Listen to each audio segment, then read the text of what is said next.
ধলাইয়ে বিপুল পরিমাণ মাদকদ্রব্য উদ্ধার করেছে পুলিশ।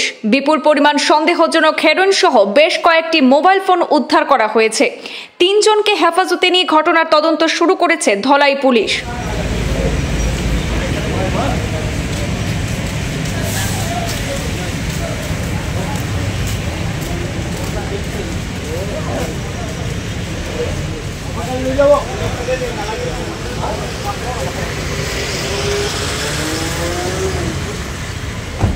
গোপন সূত্রে খবর পেয়ে ধলাই থানার সামনে নাকা তল্লাশি চালায় ধলাই পুলিশ। এই সময় AS01BT 0701 নম্বরের একটি ব্যক্তিগত স্করপিও বাহন থেকে বিপুল পরিমাণ মাদক সহ 3 যুবককে গ্রেপ্তার করেছে ধলাই পুলিশ।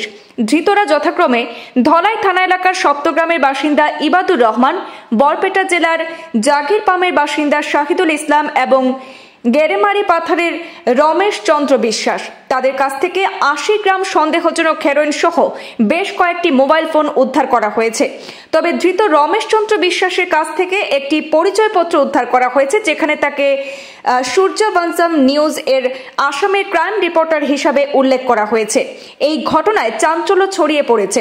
পুলিশ খতিয়ে দেখছে এই রমেশ সাংবাদিক পরিচয়ের আড়ালে মাদক পাচারে জড়িত আছে কিনা, রাজ্যে বা দেশে সূর্যবংশম নিউজ নামে কোনো সংবাদ মাধ্যম আছে কিনা তাও খতিয়ে দেখা হচ্ছে বলে পুলিশ সূত্রে খবর।